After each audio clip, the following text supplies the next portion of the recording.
를 영접하는 방식은 그들의 신분과 지위에 따라 달라집니다.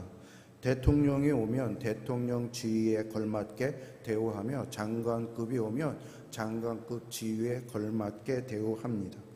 인간이 이 세상에 존재하는 다른 존재들을 대하는 방식도 마찬가지입니다. 하나님께 대한 대접과 사람에 대한 대접과 동식물에 대한 대접이 달라야 합니다. 동물을 사람처럼 대접하면 안 됩니다. 더더욱 동물을 신처럼 대접하면 안 됩니다. 동물은 동물답게 대접해야 합니다. 사람은 사람답게 대접해야 합니다. 사람을 사람 이하로 대접하면 안 됩니다. 사람을 짐승이나 물건처럼 대하면 안 됩니다. 또한 사람을 사람 이상으로 대접해서도 안 됩니다. 사람을 신처럼 대접하면 안 됩니다. 그것이 바로 우상 숭배이기 때문입니다. 우리는 하나님을 하나님답게 대접해야 합니다. 하나님에 맞게끔 사랑하고 경배하고 섬겨야 합니다.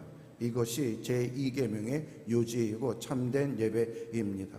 학생 여러분, 만약에 여러분 학교에 새로운 교장 선생님이 부임하셨다고 한다면 어떤 학생이 그 교장 선생님을 환영하기 위해서 장난감을 준비해서 선물을 주었다고 한다면, 그리고 교장 선생님 이것을 가지고 잘 노세요 이렇게 말을 했다면 교장 선생님을 잘 존경하고 환영한 것일까요? 아닙니다. 그것은 교장 선생님의 권위를 떨어뜨리고 무례하고 무시한 행동입니다. 마찬가지로 하나님을 피조물의 형상으로 만들어 놓고 예배하는 것은 그분을 진정으로 예배하는 것이 아니라 오히려 하나님을 무시하는 행위가 되는 것입니다.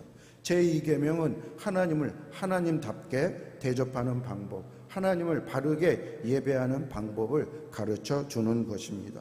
그러면 어떻게 하는 것이 하나님을 바르게 예배하는 것일까요? 제2계명은 하나님의 형상을 만들거나 절하거나 예배하지 말라라고 말합니다. 하나님을 어떤 조각이나 그림의 형상으로 묘사하지 말라라는 것입니다. 그리고 그것 앞에 예배하지 말라라는 것입니다. 이스라엘이 이것에 대해서 잘못 범죄한 일이 있었는데요. 그들이 애굽에서 나와 출애굽할 때에 광야에 있을 때 모세가 하나님의 말씀을 받기 위하여 시내산에 올라가서 40일 동안 있을 때였습니다.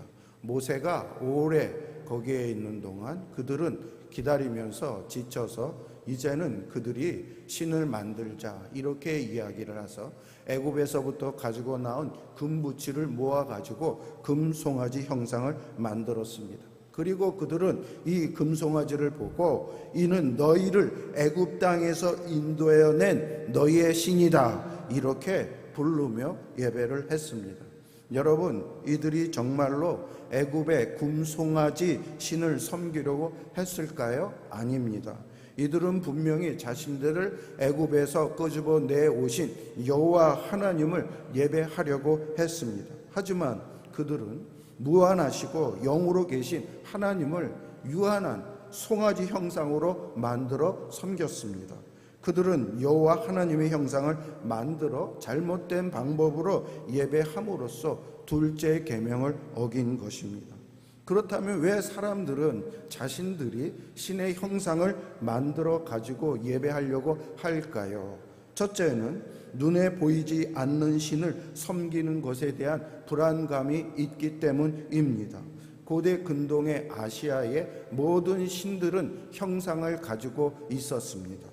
인간은요, 눈에 보이는 것은 신뢰하고 믿는 경향이 있고 보이지 않는 것은 부정하고 안 믿는 그런 경향이 있어서 인간은 스스로 믿기 위해서 이런 형상들을 조작해 갖고 만들어서 그것을 예배했던 것이었습니다. 또 왜 사람들은 신의 형상을 꼭 만들려고 할까요? 그것은 인간이 신을 통제하고 조종하려는 그런 욕구 때문입니다.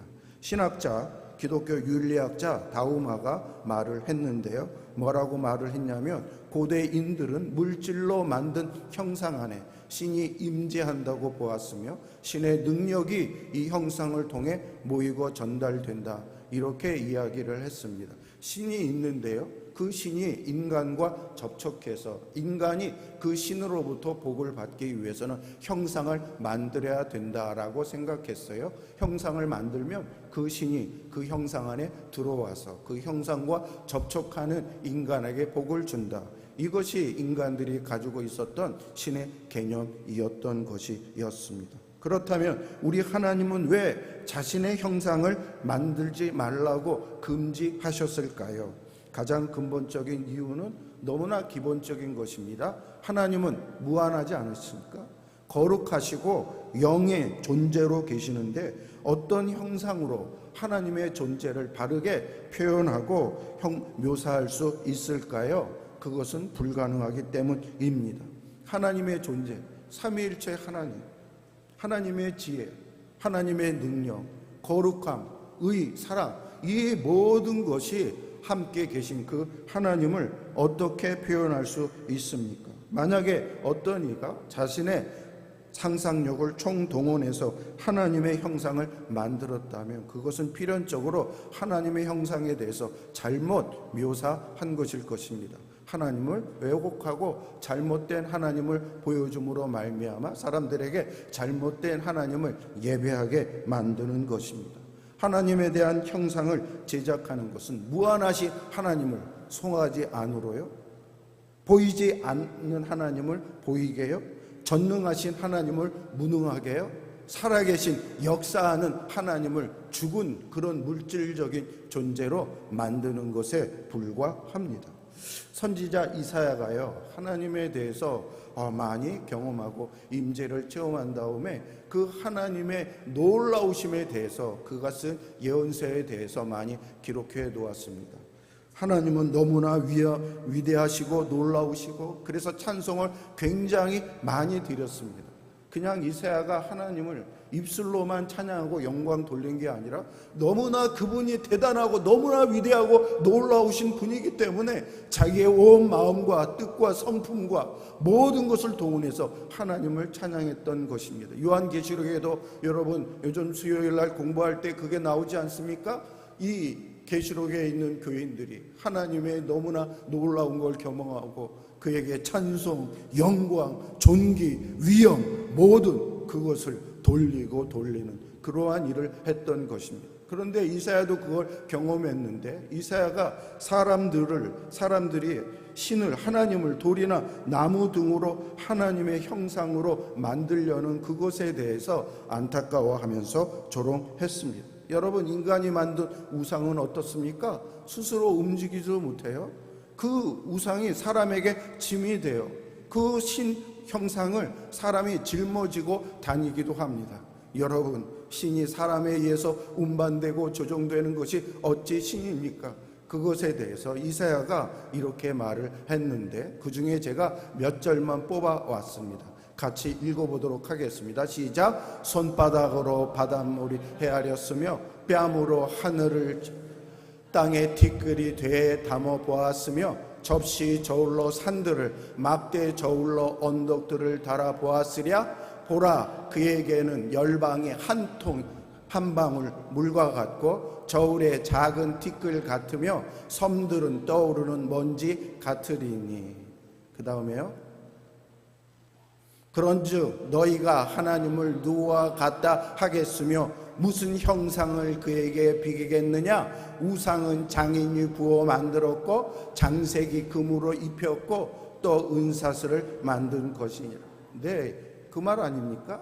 무한하시고 광대하신 그냥 섬이 물, 먼지 하나요, 바다가 물 한 방울과 같은 그 하나님을 우상이 만든 금이나 은이나 그것으로 절대로 표현할 수 없다라고 말씀하시는 것입니다. 또 왜 하나님은 자신의 형상을 제작하지 말라라고 말씀을 하셨을까요? 두 번째 이유는 하나님께서는 자신을 계시하는 방법이 있으시기 때문입니다. 하나님께서 이스라엘과 언약을 맺으실 때 시내산에서 하나님께서 임재하셨는데요, 그때 구름에 빽빽했고 우레와 번개가 채었고 그리고 나팔 소리가 나타났는데 그런 가운데 하나님께서는 하나님의 말씀을 하심으로 자기가 계시다라는 것을 사람들에게 깨닫게 해 주었습니다. 그게 무엇입니까? 바로 십계명. 나 외에는 다른 신을 섬기지 말라. 나의 형상을 만지지도 말고 예배하지도 말라. 내 이름을 망령되에 일컫지 말라. 이렇게 하면서 말씀을 하심으로 자신을 계시하셨던 것입니다. 여러분, 이것은 무엇을 말씀하십니까? 하나님은 자신을 계시할 때 무엇으로 계시한다고요? 말씀으로 계시한다고요. 하나님께서 이스라엘에게 하나님의 임재를 묘사하는 언약궤를 만들라고 했을 때 그 안에 하나님이 무엇을 넣으라고 얘기하셨습니까? 십계명을 넣으라고 말씀하셨습니다. 무슨 말씀입니까? 하나님은 말씀과 함께 이스라엘 백성과 거하시고 말씀을 통해서 이스라엘을 인도하시고 함께 동행하신다. 이것을 말씀해 주는 것입니다. 그러므로 여러분, 우리는 하나님이 우리를 어떻게 계시해 주시는가 하냐면 말씀을 통해서 우리에게 계시해 주십니다. 그래서 계시록에서 뭐라고 말씀했습니까? 이 말씀을 읽는 자 복이 있다라고 말씀을 했습니다. 그러므로 우리는 이 설교의 말씀이나 성경 말씀을 읽고 듣는 그것이 바로 하나님의 계시를 깨닫고 임재를 경험하는 그런 것이라고 깨달아야 합니다. 둘째 계명, 형상을 만들지 말라라고 말한 다음에 그 다음에 설명을 하셨습니다.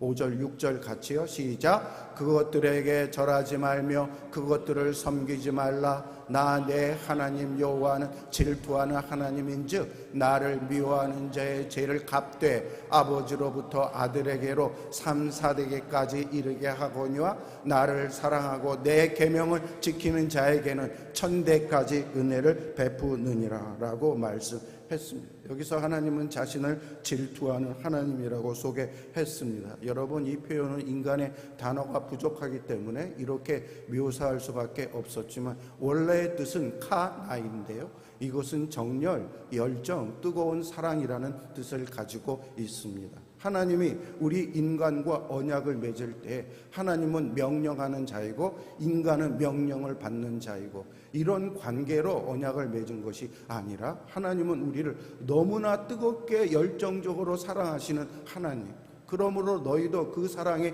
응답하여 너희도 나를 뜨겁게 열정적으로 사랑하기를 원한다. 그런 의미에서 하나님은 질투하시는 하나님이라고 말씀을 했던 것이었습니다. 하나님이 이스라엘이 어떤 처지에 있었습니까? 애굽의 종. 우리가 엊그저께 광복절 80주년을 맞이하여 우리나라의 자유와 광복과 독립국가를 가지게 된 것에 대해서 굉장히 기뻐했는데 이스라엘은 400년 동안 식민 지배를 받고 있다가 광복이 되어서 하나님 때문에 자유인이 되었고 하나님의 백성이 되었고 이제 하나님께서 친히 준비해 주신 젖과 꿀이 흐르는 그 땅으로 간다고 하니 그들이 얼마나 기쁘고 감격하고 감사하겠습니까?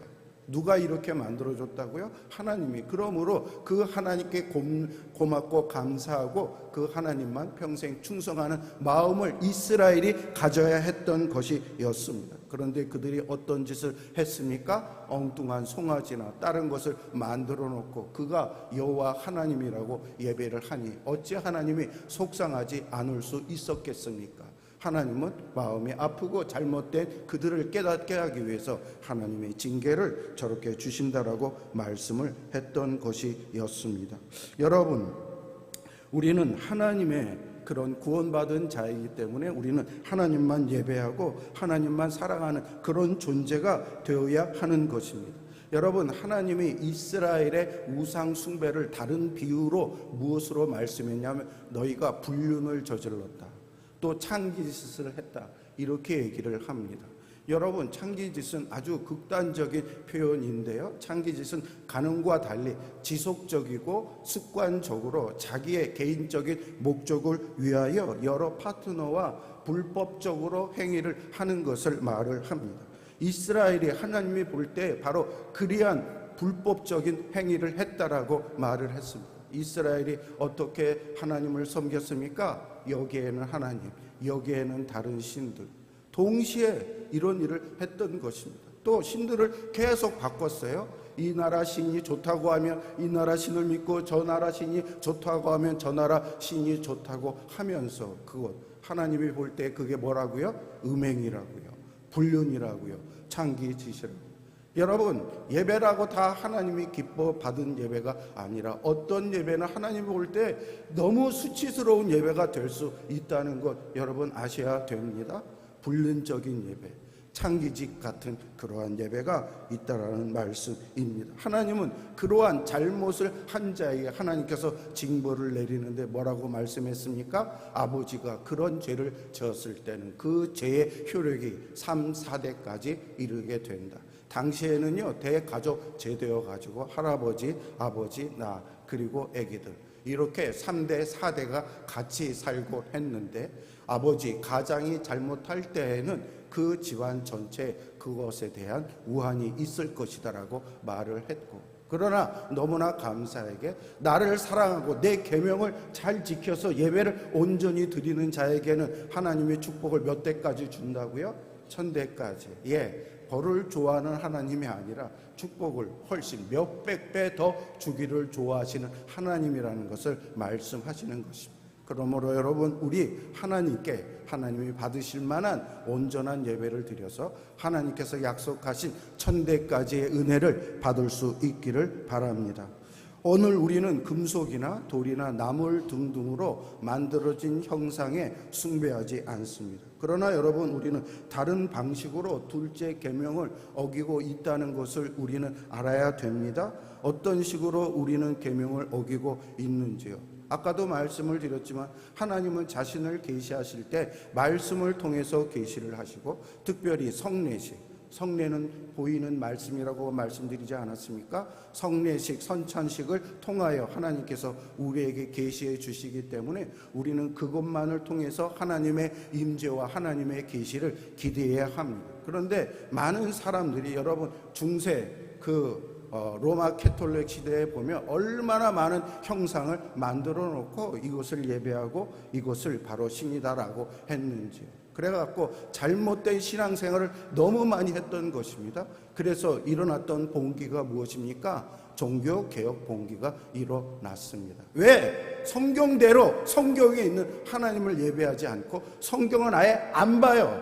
신상만 봐요. 그들이 만든 그림만 봐요. 그게 하나님이라고, 그게 신이라고 하면서, 그래서 결국은 잘못된 신앙생활을 하여서 켈빈이나 종교개혁자들은 성전 예배당 안에 있는 모든 신상, 그림, 형상 그런 것들을 다 제거하고 오직 하나님만 바라보는 그러한 예배를 하게 했던 것이었습니다. 그래서 여러분, 개신교 정통 교회는 교회 안에 어떤 그 형상이나 어떤 디자인이나 그런 것들을 하지 않습니다. 우리 교회도 보십시오. 얼마나 단순하고 소박하고, 우리가 교회라는 걸 알리기 위해서 이렇게 작은 십자가를 만들어 놓았는데, 어떤 교회는 또 십자가를 너무 그냥 이 번쩍번쩍하게 하고 여기에 그냥 크게 형상을 하고, 그래서 사람들이 오면은 하나님 예수 그리스도를 묵상하는 게 아니라 저 십자가를 오히려 의지하고 묵상하는 그러한 일들이 벌어지기 때문에 개혁교회는 심지어 십자가도 대단하게 만들지 말라 이렇게 말했던 것이었습니다. 그러므로 여러분, 우리는 말씀과 성례를 통해서 하나님의 계시를, 말씀을 받아야 된다 이렇게 알아야 되고요. 두 번째는 손이나 도구로 하나님의 형상을 만들지 않을지라도 우리의 가상으로, 상상력으로 하나님을 자기가 임의로 형상화해서 그 하나님을 의지하는, 이것도 여러분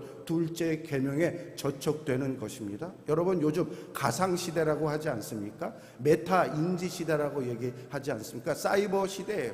그래서 그림은 실제로 없지만 상상하고 가상적으로 그것을 형성을 하여서 그것을 따르는 그런 일들을 우리들이 얼마든지 할 수 있다라는 말씀입니다. 어떤 사람은요, 하나님은 사랑의 하나님이야, 그러므로 내가 범죄를 해도 나를 심판하지 않아, 그러면서 마구 죄를 짓고 그렇게 하는 교파가 있어요. 여러분, 구원파가 그렇습니다. 여러분, 이것은 완전히 하나님의 기본적인 성품과 인격을 왜곡한 것 아닙니까? 그러므로 하나님을 잘못 예배한 것입니다. 세 번째, 우리가 어떤 수단과 방법을 통해서 하나님을 조정하고 할 수 있다라고 생각할 때 그것이 제2계명을 범죄하는 것입니다. 대표적으로 기도가 그렇습니다. 기도하면 내가 하나님을 움직일 수 있어. 기도하면 내 소원을 이룰 수 있어, 이렇게 생각을 하는데, 여러분, 그것은 기도에 대한 기본적인 개념이 잘못된 것입니다. 기도는 무엇입니까? 하나님이 나를 통해서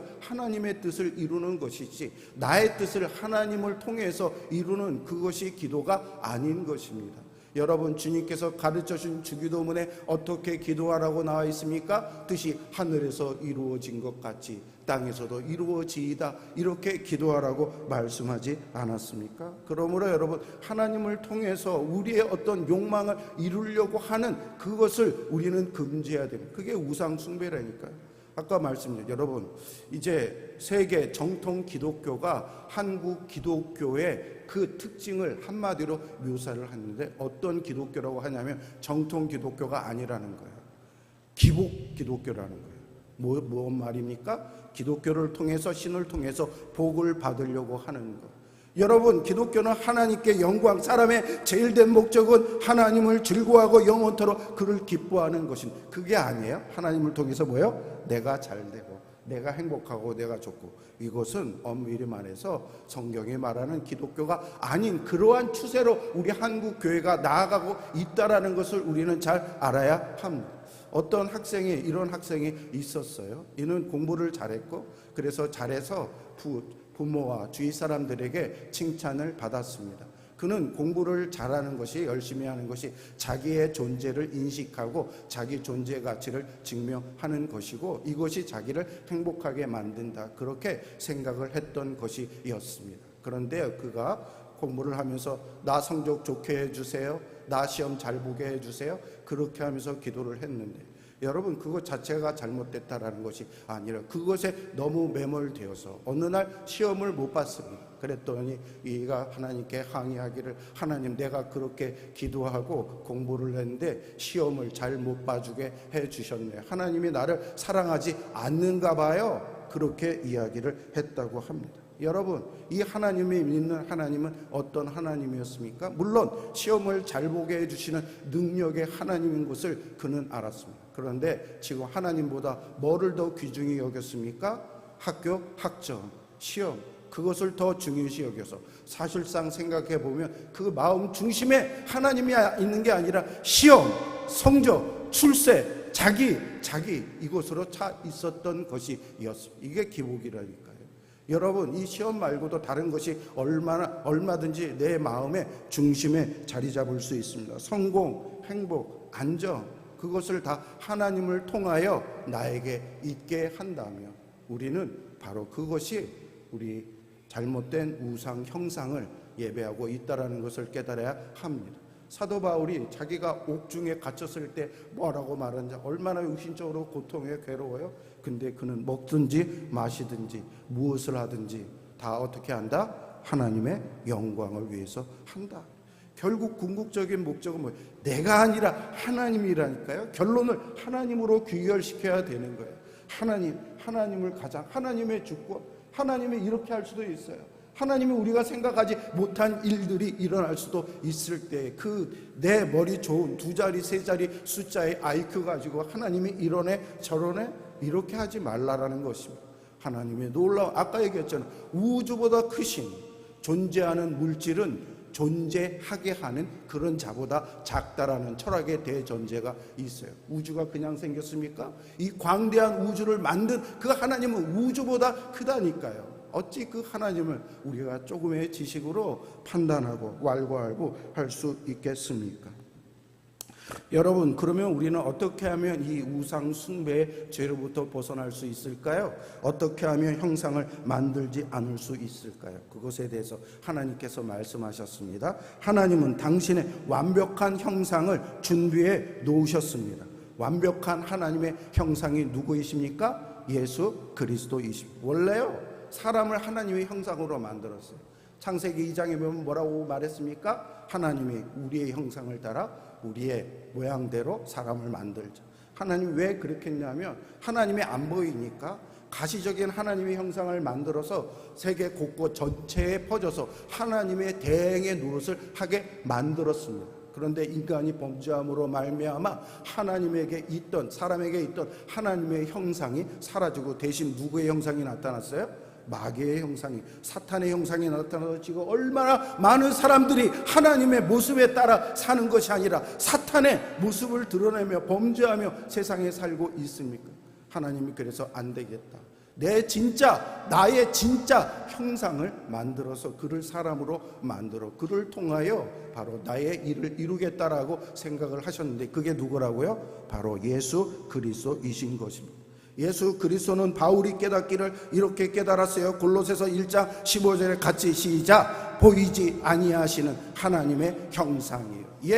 하나님이 보이지 않는데 사람들이 하나님을 보여주세요, 누군지 알게 해주세요. 그러기 위해서 하나님께서 예수 그리스도를 성자 하나님을 인간의 몸을 입고 보내셨다라고 말씀했습니다. 그러므로 예수님은 완전한 하나님이며 완전한 인간, 우리에게 하나님이 누구인지를 완벽하게 알려주시는 유일한 형상은 오직 예수 그리스도밖에 없는 것입니다.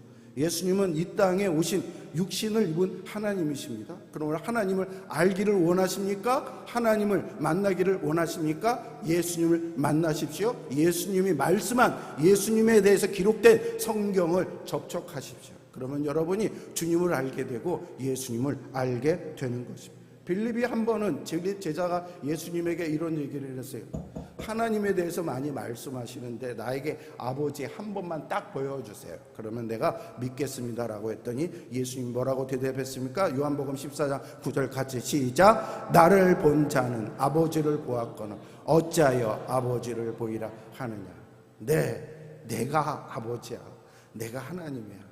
하나님이 누구인지 너희에게 알려주시기 위해서. 그래서 요한복음이요, 태초에 말씀이 계시니라, 이 말씀이 하나님이라, 이 말씀이 하나님과 함께 계신 그리스도라. 요한은 예수님과 함께 지내면서 철저히 예수님이 인간으로 끝나는 것이 아니라 하나님이라는 것을 알아가지고 처음 1장 1절부터 그는 하나님이다, 말씀이신 하나님이다, 그를 보고서 하나님을 만나고 알아라, 이렇게 해서 그 요한복음 22장까지 그가 기록을 해 놓았던 것이었습니다.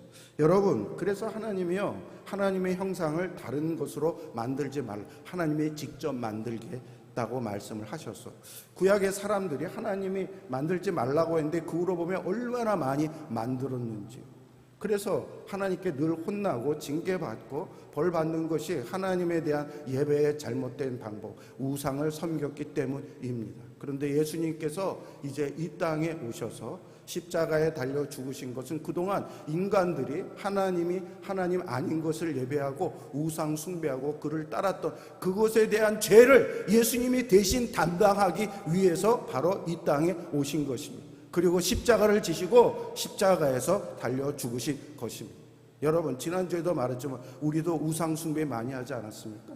우리 조상들 대대로 5,000년 역사라고 얘기를 하는데 그 역사 대부분이 무슨 역사입니까? 최근에 30-40년만 하나님을 알지 우상 숭배. 그러나 그 모든 것이 더 이상 문제가 안 되는 것은 그 죄를 위해서 예수 그리스도가 오셔서 십자가에서 죽으셔서 다 죄를 용서해 주셨기 때문인 것입니다. 그러므로 우리는 예배를 할 수 있는 방법이 예수 안에서, 예수 그리스도를 통해서만 하나님께 나아갈 수 있고 하나님께 온전한 예배를 드릴 수 있다, 이것을 깨달을 수 있기를 바랍니다. 말씀을 정리하겠습니다. 여러분, 10계명, 2계명은 단순히 우상을 만들지 말라, 이 차원을 넘는 것입니다. 우리가 하나님을 마음대로 주장하고 상상하고 통제하려는 모든 시도를 내려놓아라, 이것입니다.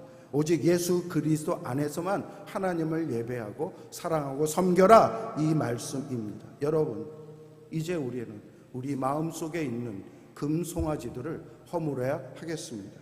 이제 우리 삶의 주인 자리에 앉아있는 성공, 출세, 권세, 외모, 이 모든 우상들을 끌어내려야 합니다. 이제 그 자리에 참된 하나님의 형상이자 하나님이신 예수 그리스도를 모셔야 합니다. 왜냐하면 오직 그리스도를 통해서만 하나님께 예배하고 온전한 예배를 드릴 수 있기 때문입니다. 그리고 우리는 하나님의 형상으로 창조된 우리는 이 땅에서 그리스도의 형상을 닮아가는 삶을 통해 하나님의 영광을 드러내야 합니다. 바로 이 계명, 이것이 바로 이 계명을 온전히 지키는 길이며 하나님이 받으시는 참된 예배를 드리는 것입니다. 우리의 삶의 주인이 그리스도 한 분임을 고백하며 그분만을 예배하고 사랑하는 복된 삶을 사시는 여러분 모두가 되기를 주의 이름으로 축원합니다.